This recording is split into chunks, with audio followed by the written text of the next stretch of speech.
Hello. Okay, so I guess we're ready. Everyone got let in. Just give it a couple minutes in case of anyone's a little late. Okay, let's do like 2 minutes then, I guess. Mm-hmm.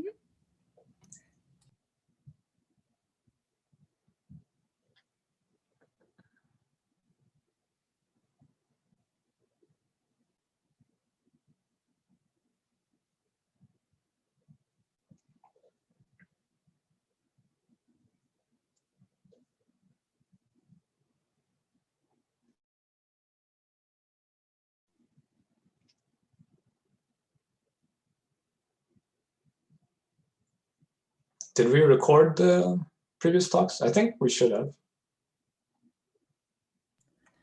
I think we recorded quite a few of them, but I think we're like setting them up on our YouTube. I don't think we did it yet. I don't know if Ness knows. Okay. But yeah, they'll be up eventually. I think we're going to put them all together in a little bit. But yeah, I'll link the YouTube that we have so far.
Yeah, I guess we can probably get started, or do we want to wait more?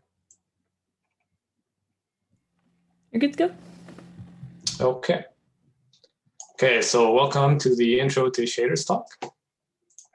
Today we'll be covering a few points. We'll look at shader syntax, especially like how it looks in Unity when making a surface shader.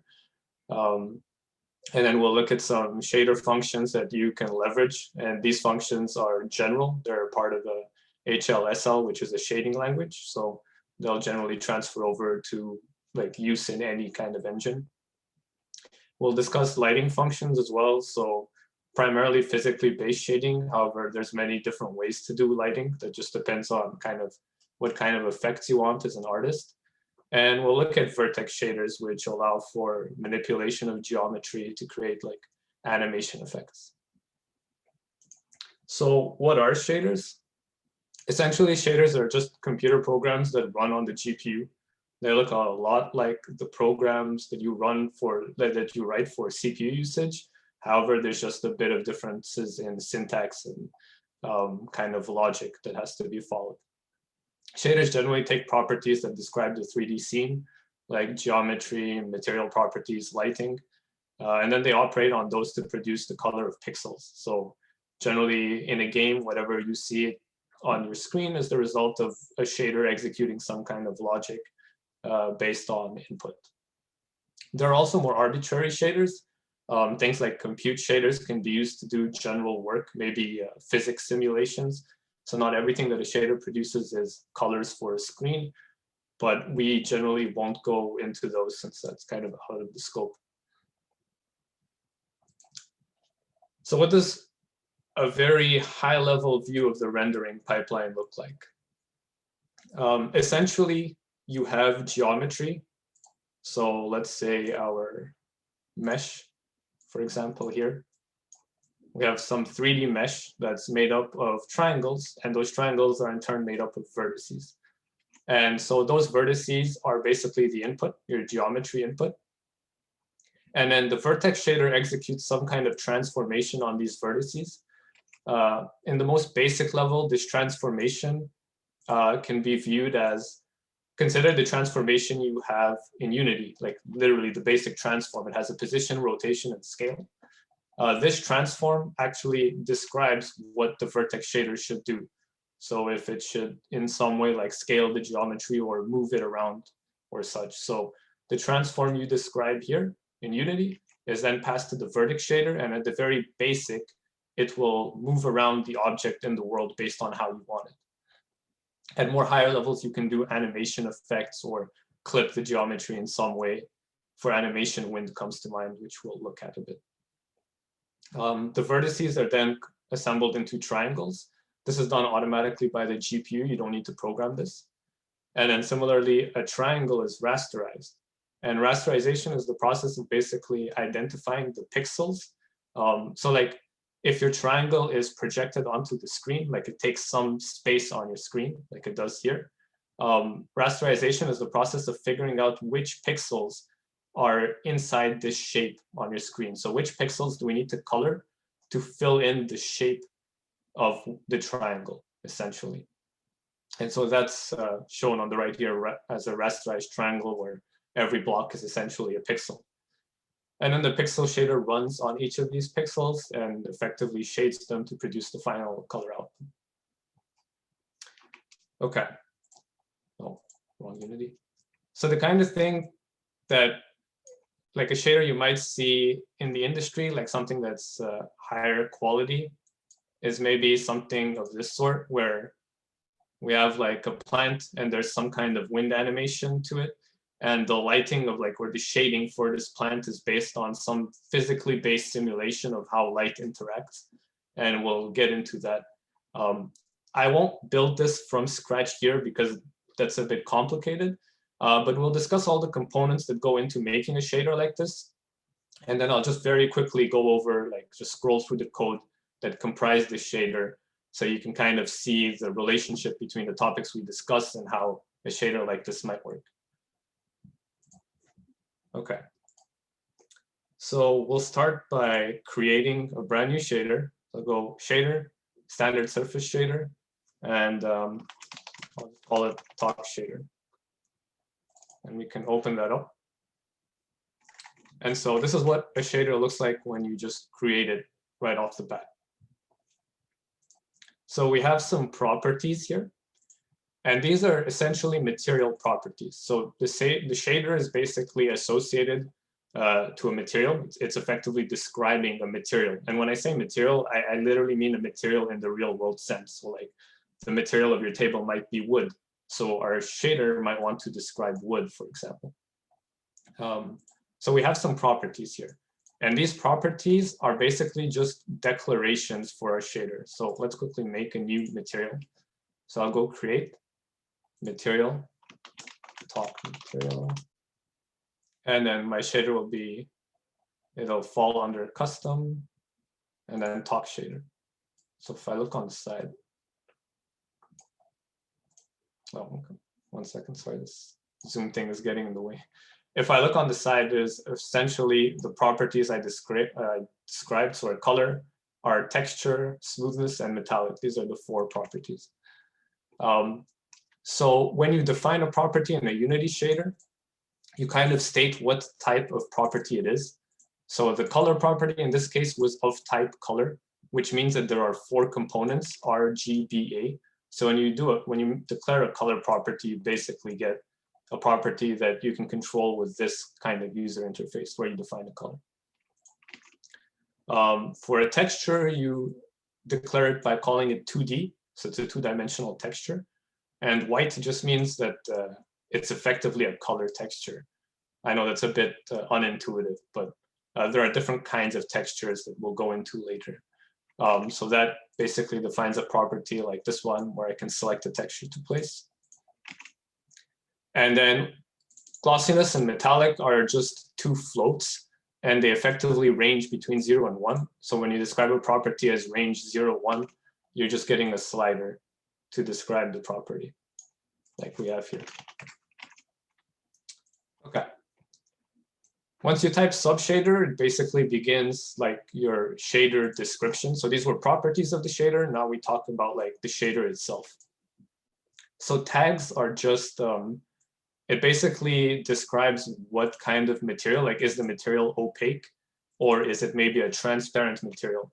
And the reason for this is the engine needs to know the property of the material in order to decide when to render it.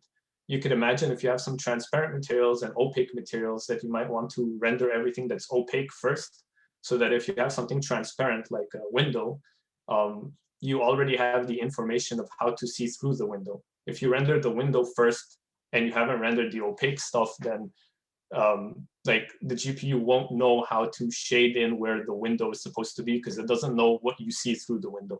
So you tend to like render opaque stuff first. LOD is an optimization thing called level of detail that we're going to skip over. It's not relevant, it's more for performance. CG program just means computer graphics program, and it's basically indicating to the Unity preprocessor that that we're about to start like actually writing our shader, so to speak. So first we have to declare some directives to help the compiler, the shader compiler, decide what to do with our code.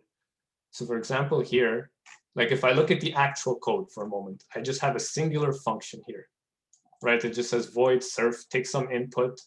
There's no immediate return because it's void, but there is an output. So I get a reference to some variable, and in this variable, I'm going to put the output of my function. That's why this is called inout, because we're taking it as a reference argument.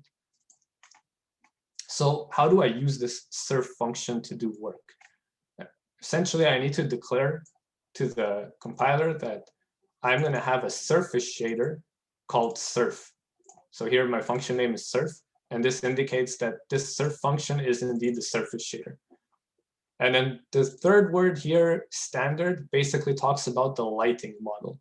So here there's a standard lighting model. It's been implemented by Unity, and it's just going to access that. We don't need to write the code for this because it's already defined somewhere else. And I will eventually show you how to find where these definitions are. And finally, we just say we would like a shadow pass to be generated for us so we don't have to write the logic on how to compute shadows. Shader model is just, you can think of it like if you know what C++ iterations are, like C++ 11 or C++ 13, 17, 20. Basically, as we add more features to the language, and GPUs evolve to be able to do more operations or newer operations, then this shader model incrementally updates. And so this is basically telling us like target this shader model that has the features we need to execute the commands in our shader. So now we get on to more interesting stuff. Earlier, we declared some shader properties, but these are just properties in an inspector in Unity. What we would actually like to do is declare variables that are bound to these properties. So here we're actually doing the declaration of variables like you would when you're writing a class, for example, in other programming languages. So we have a sampler 2D. And what we're effectively saying here is we want an object of type sampler 2D, where a sampler 2D basically samples a texture. So you have your 2-dimensional texture, and you might want to ask for the color of a specific pixel in this texture. And the object that does this is a sampler 2D. In the same way, I have the glossiness metallic. So I'm going to call these floats because essentially it is a value between 0 and 1, which is a float, right? But because on GPUs, we might not require the resolution of 32 bits to describe something, we have instead something called half, which is 16 bits. And then fixed is an 8-bit. So this basically describes like the data type size. So sometimes you can use floats, sometimes half, sometimes fixed. It depends what kind of resolution you want. Generally, if you can work with lower resolution, it's better, especially for mobile, for example, where arithmetic will be cheaper on small precision floats. So this binds our glossiness float and our metallic float. And then this last one, fixed 4, is essentially saying I would like a vector of size 4, and every element in the vector is a fixed, so an 8-bit float. And I would like to bind that to the color property, where color has indeed 4 values, R, G, B, and A being alpha.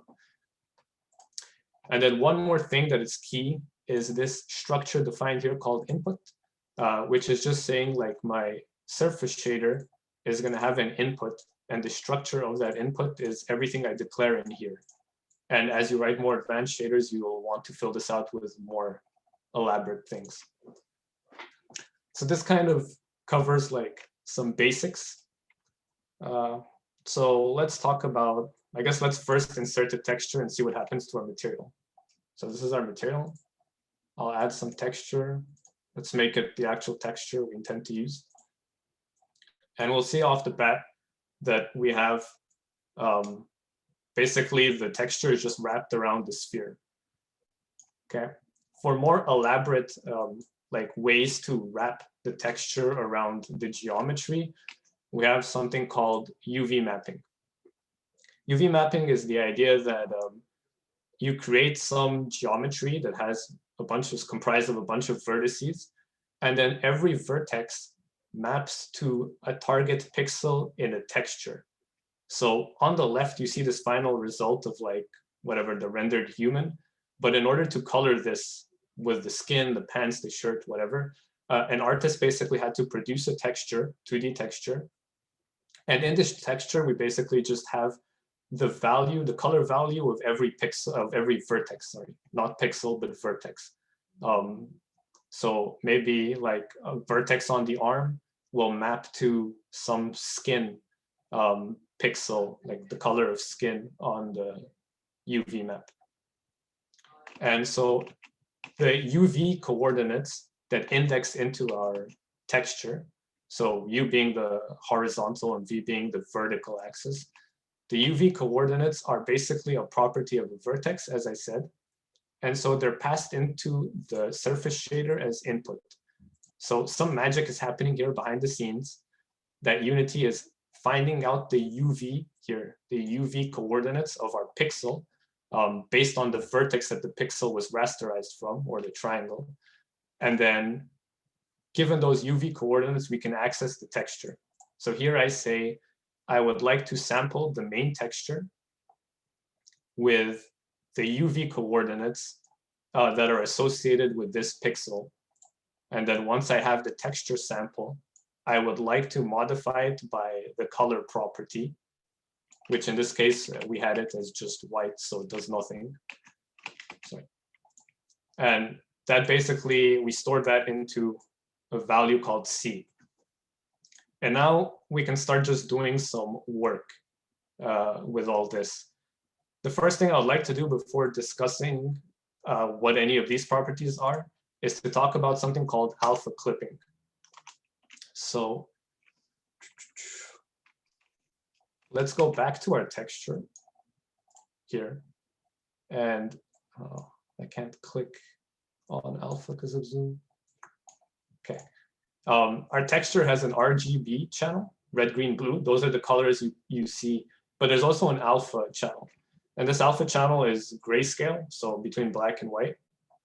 And you can use this information to kind of expand the possibilities in the shader. So one thing you can do with the alpha texture is to basically cut out the geometry.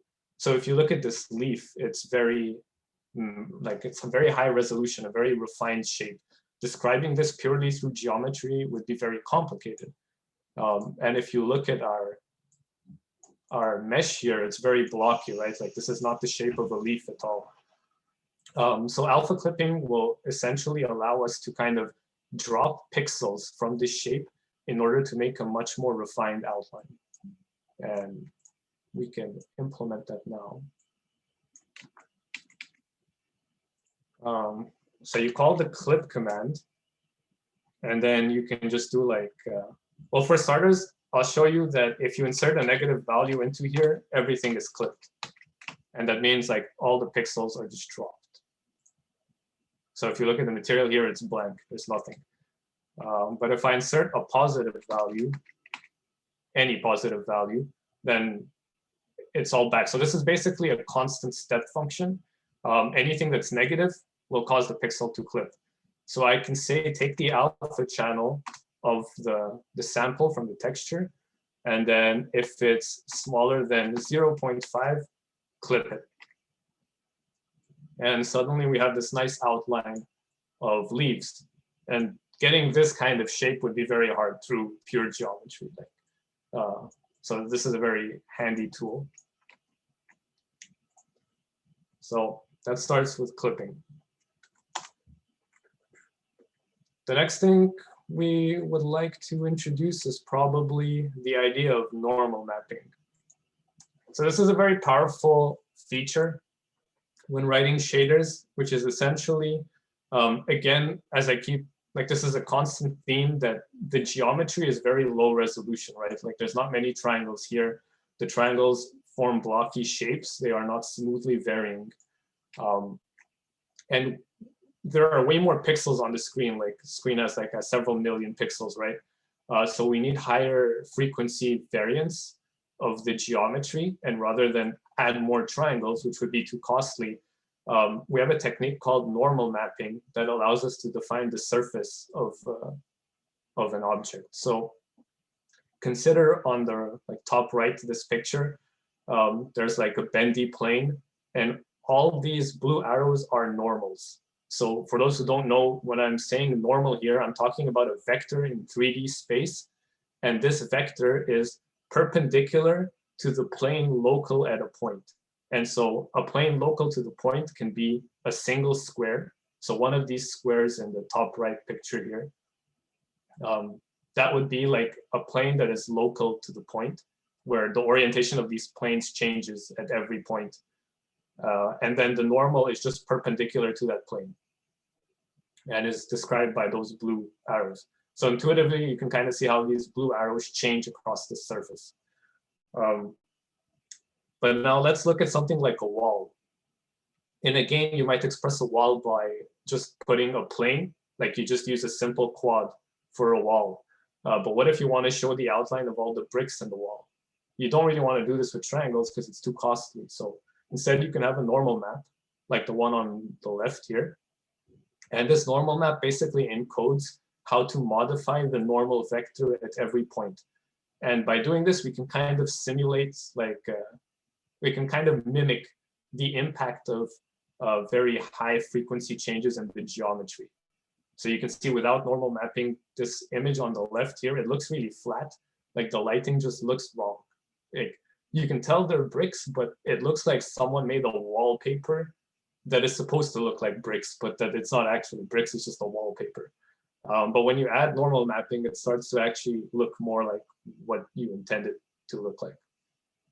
And so the normal map is just some data that is encoded, and usually you just take the value stored in the normal map, you multiply by 2 and subtract by 1. This is because colors are in the range of 0 to 1, but direction vectors, a component of a vector in 3D space, can be between -1 and 1. So to kind of change from one space to the other, you just do multiply by 2, subtract 1.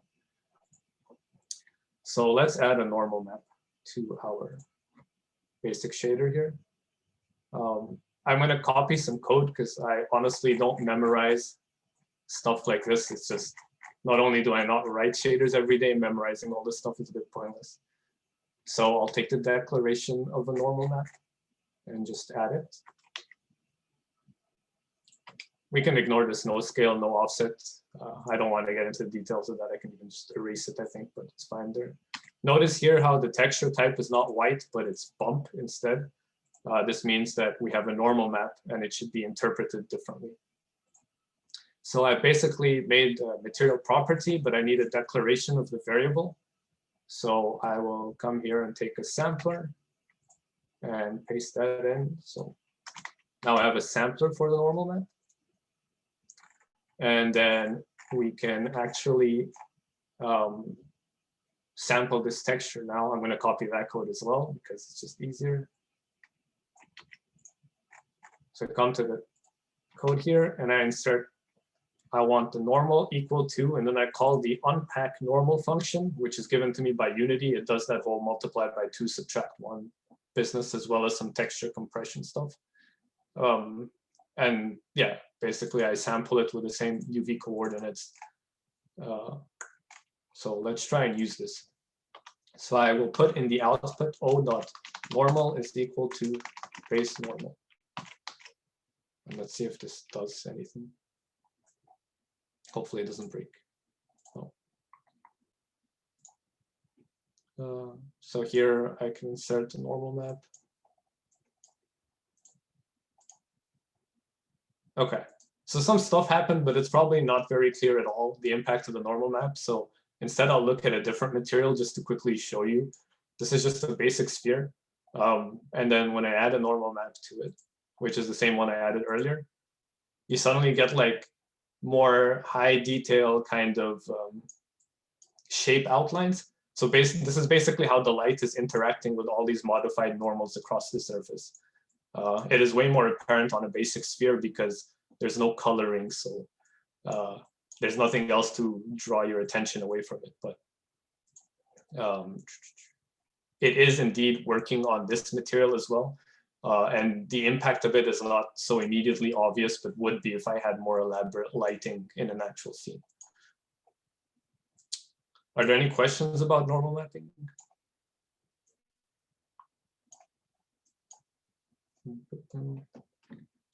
Okay.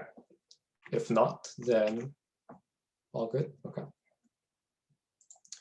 We'll move on to talk about something a little more interesting that kind of starts to get into physically based shading. So you'll see here, one second.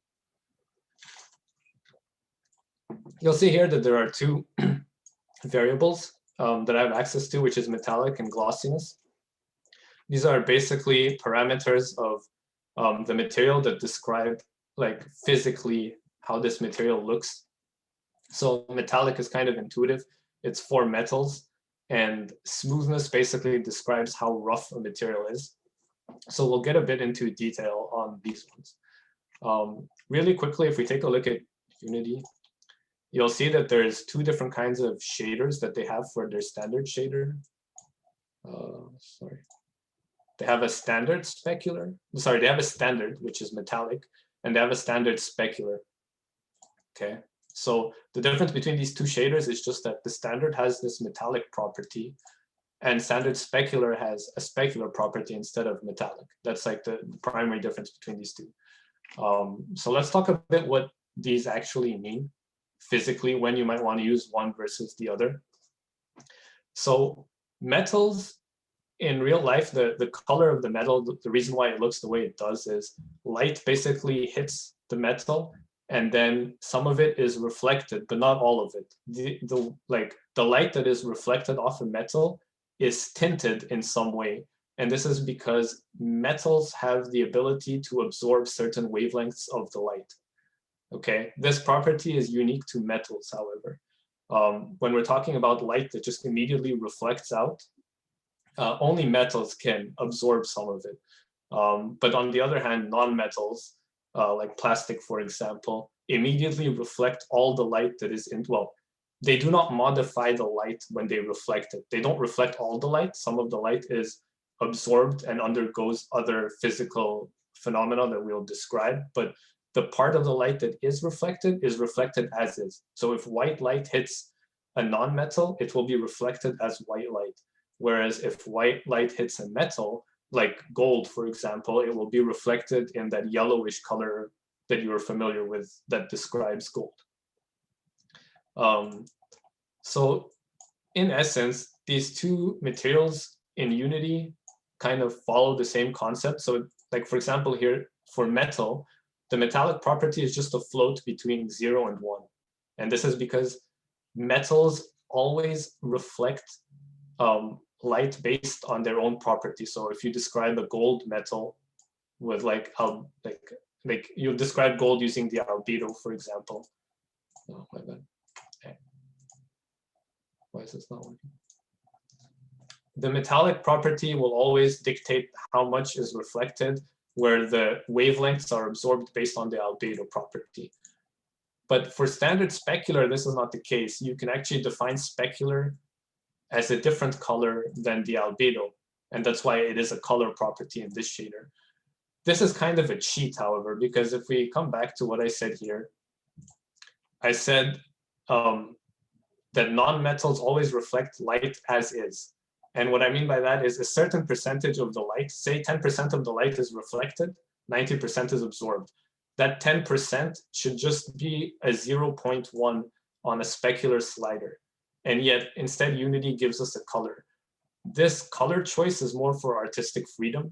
Like if you want to make materials that cannot exist in the real world, standard specular setup is the way to do this. If you try to, like, there is no material in the real world that can somehow have red specular while having yellow albedo. It doesn't exist. But because games are designed so that you can make more than just physically based materials, this basically just gives artists freedom to do whatever they want. And so each of these shaders has a different lighting function that is used with it because metals and non-metals are different. So if we take a look at our shader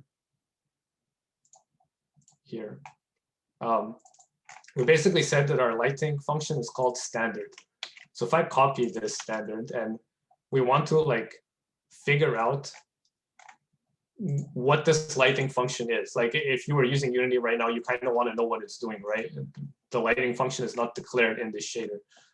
So a common way that I kind of navigate the Unity directory to find things is just copy paste and search for the string.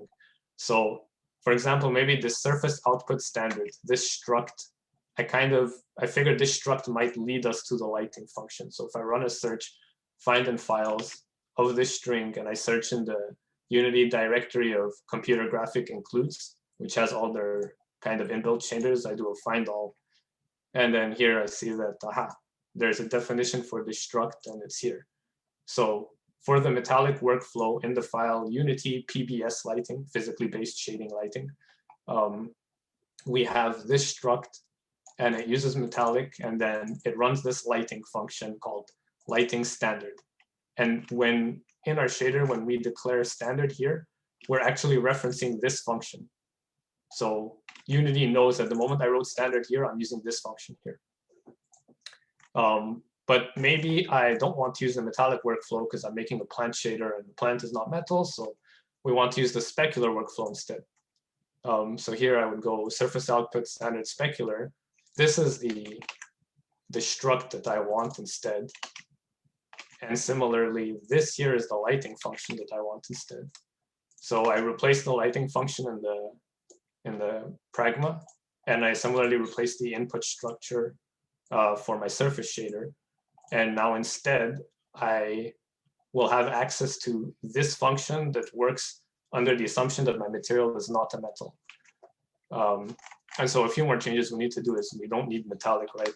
We can do specular. We'll replace this to specular. I'm going to keep specular as a slider because having access to specular as a color is non-physically based, and I'm not particularly interested in making something artistic right now. So we just leave that as is. We replace this, our declaration of the specular variable. And since our structure no longer has specular metallic, we need to replace that as well. We do this. And if I compile this, should work, hopefully. So let's see. Unexpected identifier. What did I do wrong? I did something wrong. 1 second.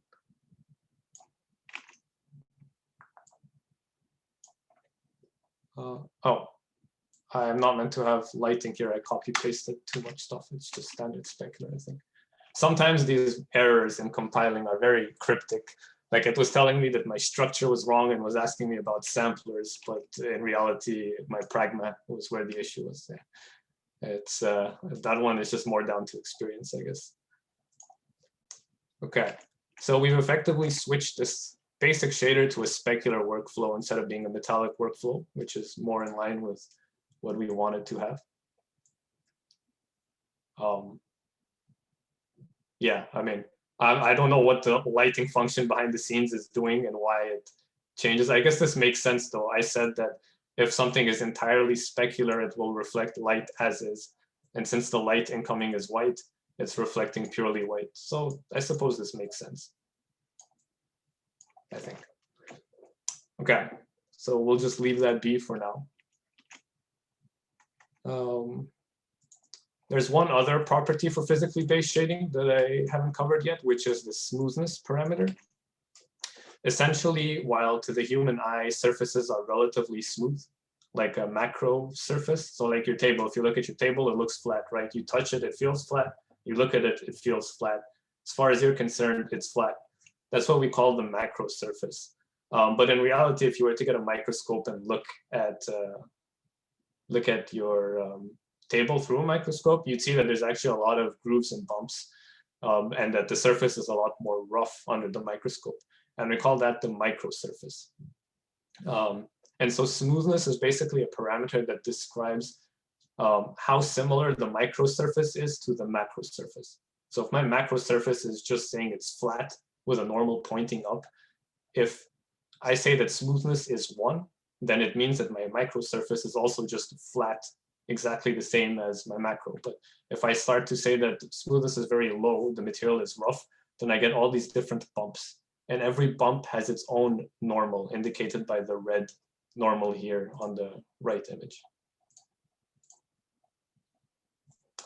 Okay, so in essence, smoothness and specular allow us to describe everything we need for a physically based lighting model. And so we can move on to discussing lighting functions, like functions that might leverage this information. So when talking about lighting, I guess there's a few things to consider. First, we talk about lighting in the sense of 2 different reflection models. We have specular reflection and we have diffuse reflection. So for specular reflection, again, I mentioned that consider light that hits some surface, okay? This light, a percentage of it will reflect, not all of it, but let's say 10% hypothetically. And it will reflect in a singular direction.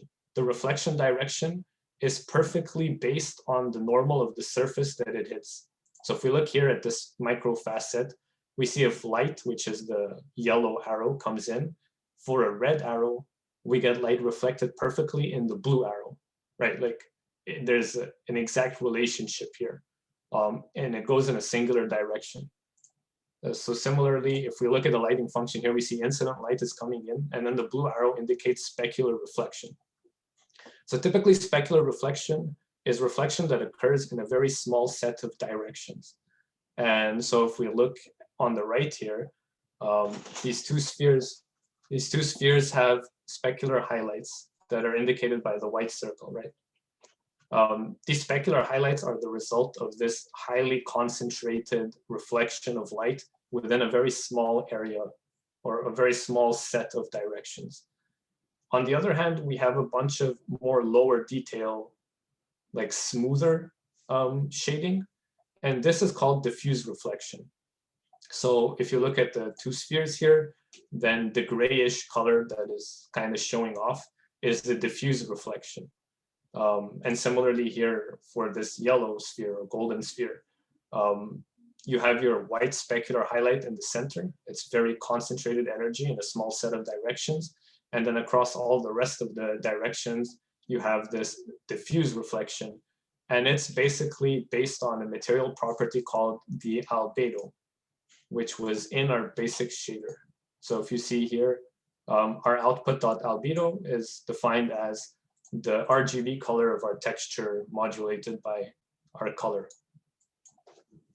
So I want to add one more thing about diffuse reflection. I basically said that there's two kinds of reflections, although this is a bit of a lie. Light either reflects or it doesn't. There can't be two types of reflection. That doesn't make sense. So what happens is there's your specular reflection. So again, your yellow arrow of light is incident on a surface, and then it bounces out in some direction, which is these blue arrows. You see how these blue arrows are very coherent? They're kind of very similar in direction. This is your specular highlight. But then the rest of the energy, the 90%, if I said 10% is reflected, what happens to the other 90%? That other 90% enters into the material. And then as it interacts with the particles of the material itself, like the wood or, I don't know, the rock, it starts to scatter inside the material. And then this scattering kind of distributes the light in all random directions, essentially. And so you can see these green arrows. When the light finally escapes the material, it's just going all over the place in random directions.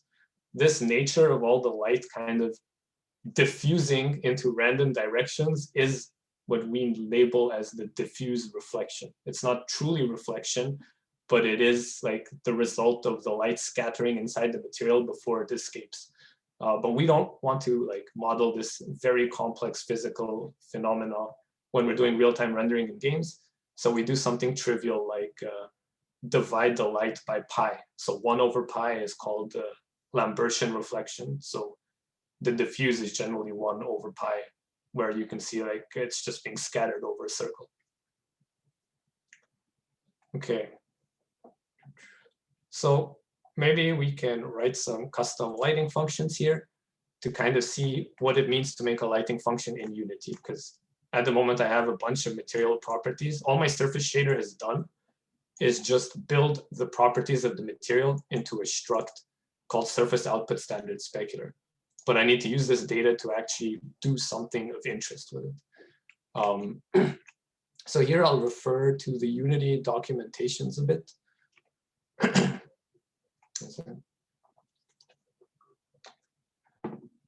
So here's an example of them making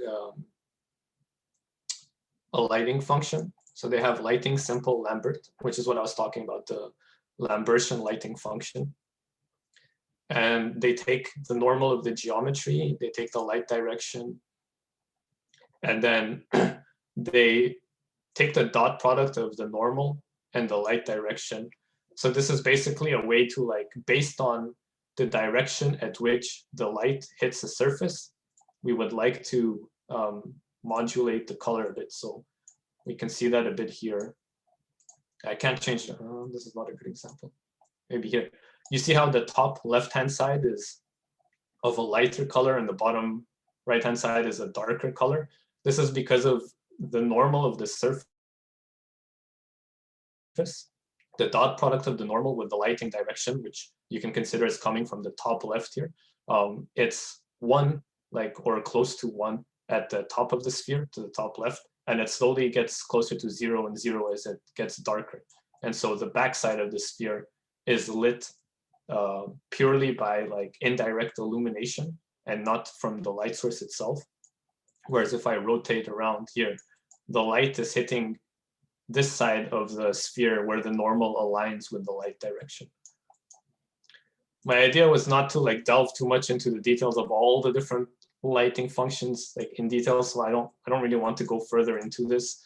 That would be like several hours of talking at that point, but let's just copy this lighting function. I just wanted to demonstrate how you might define your own lighting function in Unity, as opposed to letting the system do stuff for you. So yeah, let's see if we can get this to work then. So we just copy the lighting function declaration, and then we use simple Lambert. Instead of standard specular, we go simple Lambert and see if this will compile. It might not, because this output. Okay, so for my lighting simple Lambert, so for my lighting function, I had to say that the input to this function is a struct of type surface output standard specular, which is the same output I'm using here. So the logical process here is the output of my surface shader will then go to my lighting function. And I'm going to show you a cool trick in a moment on how to confirm this process. So let's see if our shader compiled or broke. Broke. What did I do wrong?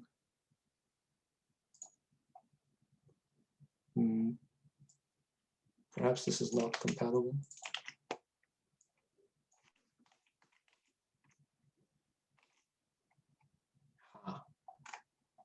Okay, we're going to do a quick hack here. I'm going to go back to the metallic workflow because I think this works with the metallic workflow since surface output. Yeah, let's give that a shot. Or actually, let's just write our own lighting function instead of using one of theirs. So I guess I'll put the declarations of the lighting functions that I use. And I'll explain how all this kind of connects in a moment.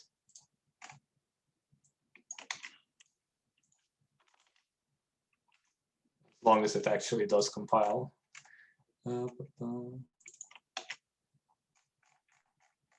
So I use my own struct here. I apologize, I know this is a bit unintuitive, but it would take me too long to explain everything in detail as I show it. So then in out here. So I basically declare my own struct and it has all these different properties. It's way more complex. It's the one I use for the final shader. I state that this is the input to my surface shader. I modify the properties and then I pass it over into two custom lighting functions. And I have to change my preprocessor directive here to match that. Please compile. Okay, I'm missing a return statement here, which makes sense. Let's just return black or white. Oh, I'm missing a float 4. Okay. Okay, so you'll see here that based on the lighting, so I basically, fundamentally, I return the color here, and that's the final color we see here, because no matter what my surface function, my surface shader does, the lighting is what determines the final color that you will see. So whatever I type into here is the final color. It doesn't matter what I write here. This block of code is effectively just used to help facilitate the lighting function. So when you're writing all your surface shader logic, you're never writing any lighting logic if you're using the standard workflows. You're just deciding how to give input to Unity's lighting functions. But if you want to write your own lighting functions, which you probably do because Unity's are not always the thing you want to go with, then the logic on how to use that information is here. So if I suddenly change this, then my color changes to match. So how does this actually look like in reality? Like, what is a surface shader then? Because so far Unity is clearly doing a bunch of things behind the scenes for us. So what you can do here is you can click on the shader itself, go to surface shader and click show generated code. And Unity will do a bunch of things. Wait, where did it go? Let's try that again. It disappeared on me. No. Okay. So what I just did here is I told Unity to produce the true code that is being sent to the GPU, which is not a surface shader. A surface shader is a construct used in Unity to make it easier for people to write shaders, because in truth, shaders are a bit more complicated. There's more to it than just what we've seen. So by using Unity surface shader, I bypass a bunch of complexity, but it's hiding information from me as well. So if I want to see what exactly is going on, which you will need to debug shaders as you make more complicated ones, you can do show generated code. And so we can scroll down here and we want to see exactly how our surface shader is used and what happens. So we're effectively looking for a place in this code where our surface shader is called, and this is it. So it says call surface function surf. So once we call the surface function here, we essentially run some code that outputs something into surface output custom, or otherwise just labeled as O. So here, O has all the information we've encoded by running our custom logic. And now we want to see how lighting occurs. So we see here, set up lighting environment. Unity is effectively building some indirect illumination information for us. It's finding the color of the light. Light color 0 is the main light in the scene. So sorry, this directional light here, this is light 0. And so it's embedding the RGB value here that you would customarily just put in your light. This value is being embedded right here into gi.light.color. And then gi.light.direction has a vector based on the rotation of the light transform. And then a bunch of stuff is happening. Again, I'm not going to go into the details of how this indirect illumination is computed. But once all this stuff happens, it's calling my real-time lighting call lighting function. So it's calling my lighting custom translucent. So whatever I wrote here is being called with O, which is the output of my surface shader, along with GI, which is some global illumination information that Unity built for me when doing all of this stuff. Okay. And then whatever the output is being added to C, which is color, and then this color is being returned. I imagine that C is originally 0 before we do everything that we do. It's going to be a bit hard for me to find C in here. That's besides the point. But you can see essentially that the true shader is indeed taking the results of my surface shader, passing it to my lighting functions, and then I get some output. Maybe we can copy this, which is the actual function of their lighting, on the Unity documentation. And then let's see, s.normal light direction. See, this is a problem because I think I don't have this light direction variable because something about Unity versions. Instead, I have my light direction is embedded into GI. So 1 second, gi.light direction. Yeah, you'll have to deal with such complications sometimes. I don't know. Unity is not like this light color. I don't actually have access to this variable, I'm pretty sure, because of Unity version differences. So instead I have gi.light.color. Let's get rid of the attenuation. I think shadows is handled for me automatically. Let's save and see if this compiles now. I don't have any errors.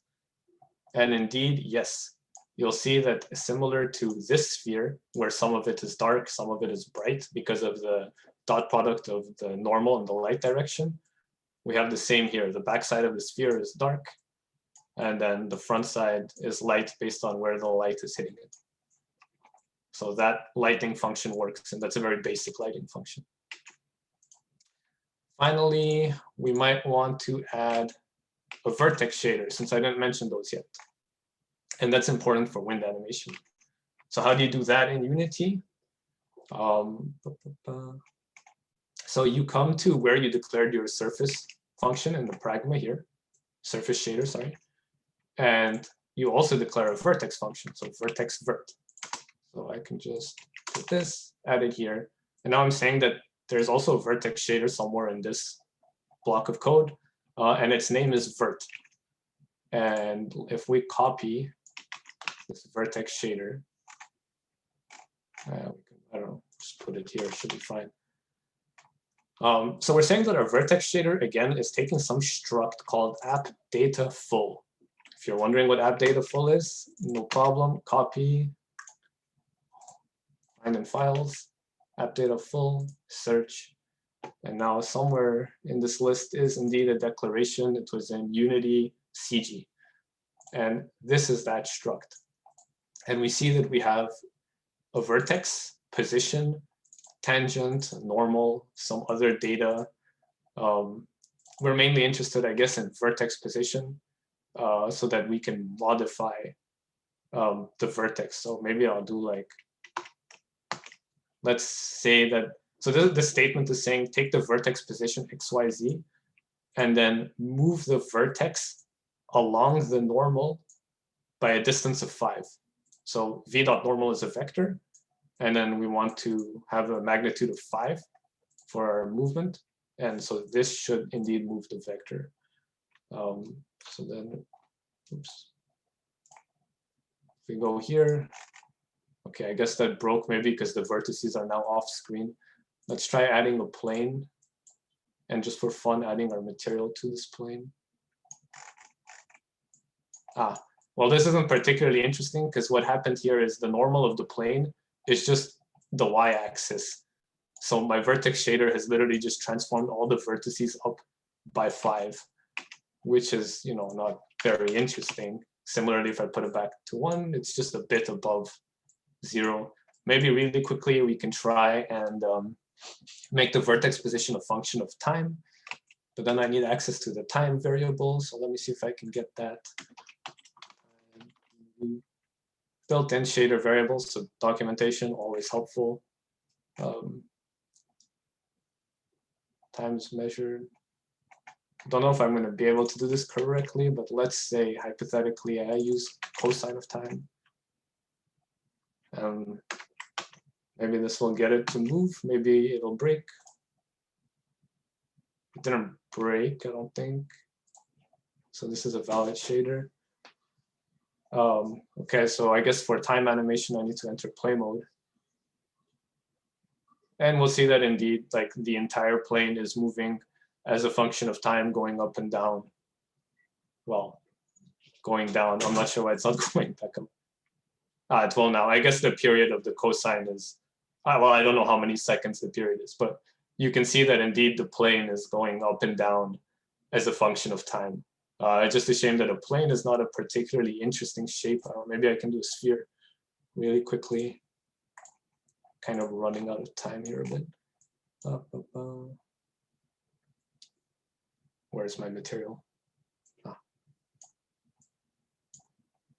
And then I guess you can kind of see like all the vertices collapsing in on themselves. And then it should eventually expand. I don't know, this is a very random vertex animation function I wrote here. But you get the idea that you can essentially manipulate the vertices depending on what you want to do. Okay, so I guess what I'll do now is I've generally covered all the aspects that make up an actual complicated shader, so I can really quickly go over the shader that I wrote to effectively make this. I don't know if anyone has any questions so far about any of the things I discussed.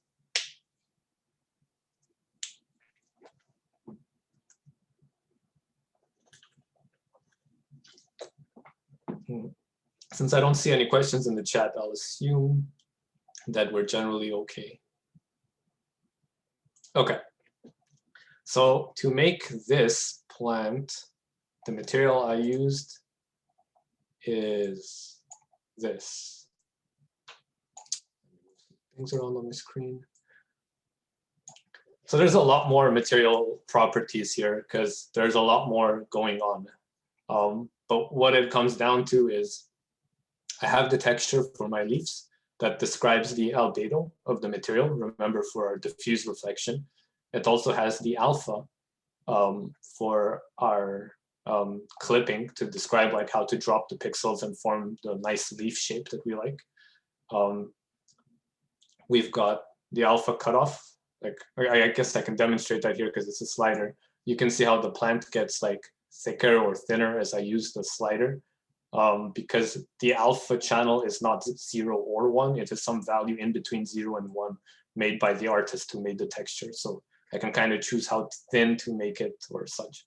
Just leave that at 0.5. We have our normal map to give it a bit more fine detailed geometric manipulation. And then we have specular and we have roughness. So I have a lot of variables here that kind of describe, like, you might say, like, what is specular multiplier and specular power and specular exponent?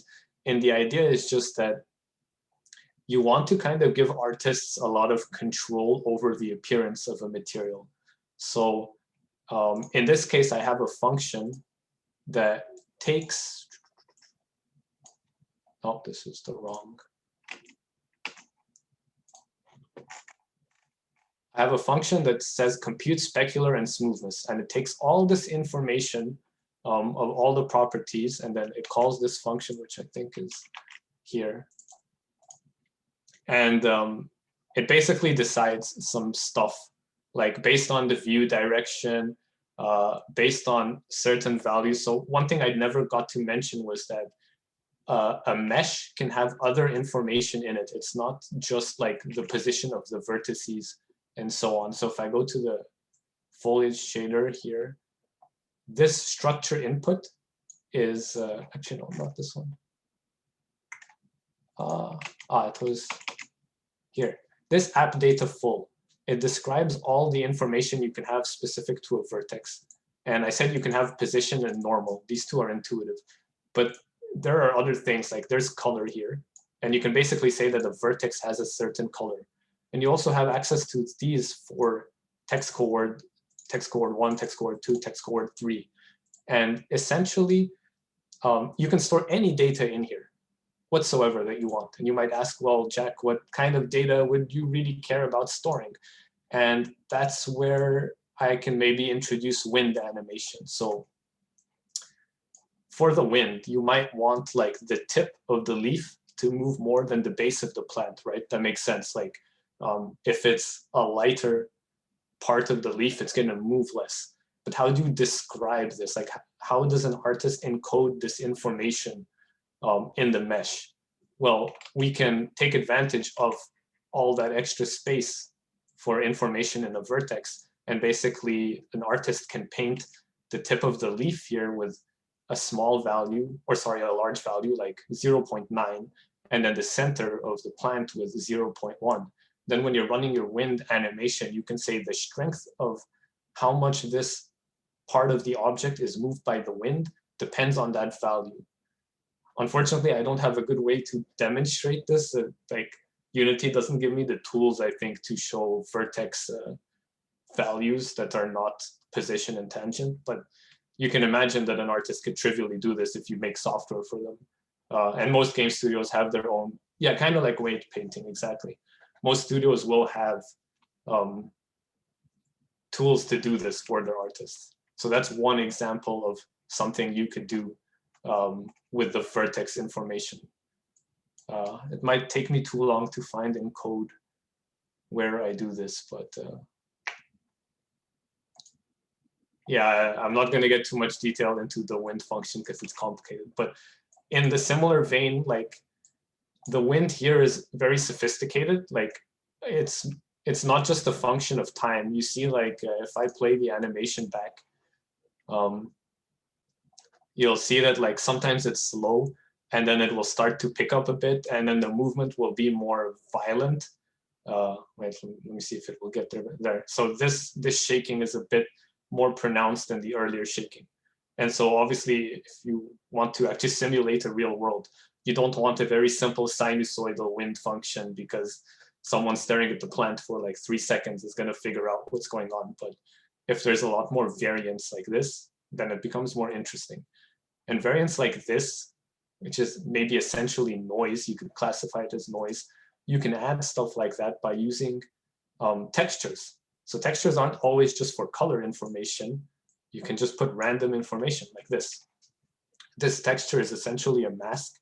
And by sampling different points of this texture as a function of time, you can get random values of noise as a function of time. And then rather than use time in your sinusoidal functions, you can use this noise instead. So it is still a function of time. There is indeed a periodicity to my wind animation, but it takes a lot longer and like the looping is a lot less noticeable because I've introduced noise, and the noise was introduced through a control or a mask texture like this. So there's a lot of nifty tools you can take advantage that of that go beyond just like, here's some color information and here's some vertex position information, apply a lighting function. If you get creative, you can do things like this, where you can have sophisticated wind animation based on noise. And this just gives like a lot of artistic freedom to kind of, you can just generate random different noise textures for different plants, and now all the plants will behave a little bit differently as opposed to being one thing, whereas coming up with a bunch of different sinusoidal functions would be very complicated. There's one more thing I suppose I would like to cover, and then that'll be the end, which is the idea of translucency. So this plant, if I look at it from below, I don't think I can manipulate my camera. I don't have a camera script, unfortunately, so I can't do it in play mode. But if you look at this plant from below, you will see that there is still color, right? Like, and especially if I orient it more and more to be aligned with the light. This is essentially very different from opaque surfaces. Like, if you look at your table from below, the light is not passing through your table, right? Because the material of your table is too dense. So when light enters into the table, all of the light gets scattered back out in the same direction that it came in from. I have a slide for this. Okay, well, actually, let's go back to this for a moment. So the light enters, it scatters, and then all of it comes out in the same, on the same side that it entered from. In this case, all the green arrows are the scattered light coming back out. But for materials that are not incredibly dense, where the light that passes through the interface can continue traveling and come out the other direction, we can refer to this as translucency. So plants exhibit this, like this very common one, where because plants are so thin and the material is not dense, the light passes through, right? And so this is translucency. And human skin is another example of this. Like if you hold your hand up to the light, there is still like light coming through, right? Like you can see here that certain parts of the baby's hand are more red than other parts. And that's because they are less thick and less dense in those areas. Like there's less particles for the light to collide with and scatter back out the way it came. And so because the light can pass through, you get this whole effect, whereas the palm of his hand is more thick. So light is not able to pass through. There is minimal translucency there. So translucency is very important in order to make believable foliage. Like your plants will look very fake if looking at the leaf from the other side is suddenly black, because that's just not how the real world works. So there is translucency here, and that translucency is done in the lighting function. So if we go here, that's why this lighting function is called translucent. And what I've essentially done is, where is it?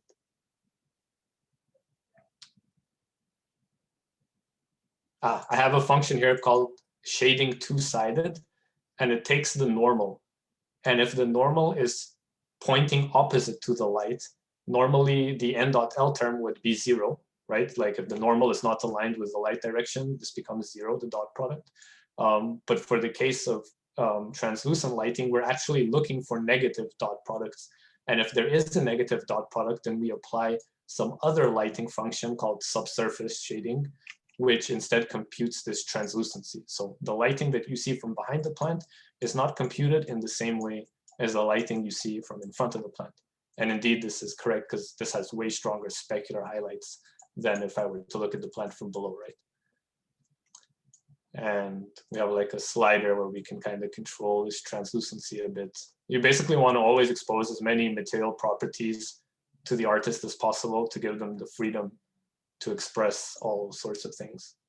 Can boost the intensity, make this ultra, like this doesn't make sense anymore. This is somehow passing through more light than is coming in because I've set an intensity of 10. But again, not everything has to be based on reality. So if an artist wants to make some luminescent plant that is only luminescent when viewed from the back, then they would do something like this, I suppose. Okay, I guess that generally covers everything. Are there any questions?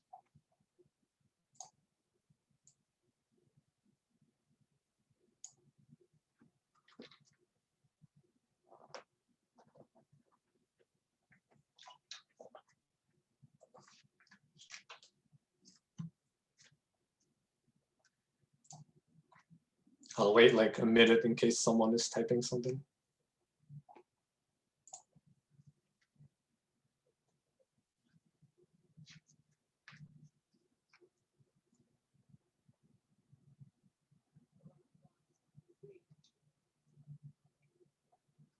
There's a lot, and I mean a lot of topics that we haven't even like remotely touched on, but like hopefully this talk was enough to give you an idea of what might happen for, or what might be involved in a physically based shader for something you might see probably at more of the industry level. Like I think this is coming close-ish to the kind of thing you might want to have in an actual AAA game. I'm not saying the shader I wrote is a AAA shader, but it looks relatively okay.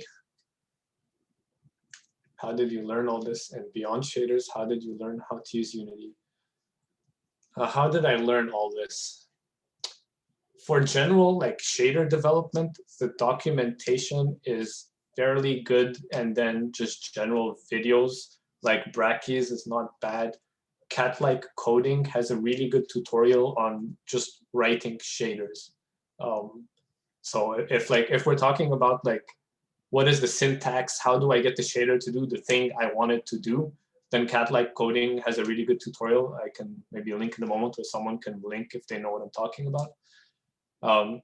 When it comes to understanding like what lighting functions, because this is not Unity's custom lighting function, this is something I wrote.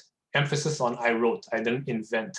Obviously, this is not my research or anything, but like this is the shading function that is being used. And there's just a bunch of logic. And let's say that the logic comes from this GDC talk. Or yeah, so typically I got most of the theory, the information about like how physically based lighting is by SIGGRAPH courses. So I think if you just Google for PBS course notes or SIGGRAPH, you will generally get good results. I mean, I don't even, where does this link go? Maybe this is useful.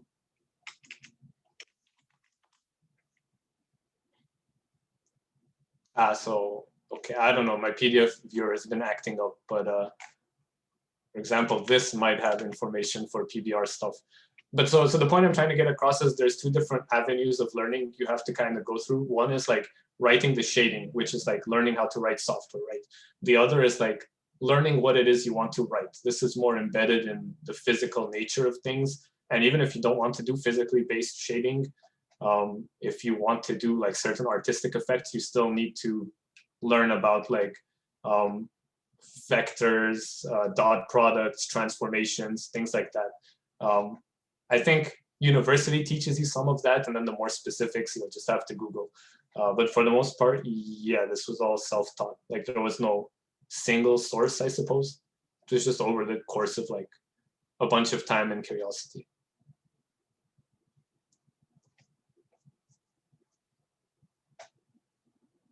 And of course, inspecting all of this Unity CG code, like all the includes that they use, there's a bunch of information in here. And even in this information, they have links to blog posts. Like even the Unity devs, like didn't invent the stuff, they got it from somewhere. So like this Unity CG file literally has links to blog posts about where they got these equations from. Right? You'll find this is a common theme as you go through these files. There's generally links to stuff or even discussions sometimes in the comments of your code. Yeah, like here, random warning, 3 power operations might be expensive for mobile. So I don't know. Anyways, hopefully that answers your question. Okay, cool. We're pretty much like out of time, so I guess I'll wrap this up. If there are any further questions, like you can just DM me on Discord, and I'll just answer, try my best to be helpful. So. Okay, thanks for coming to the talk.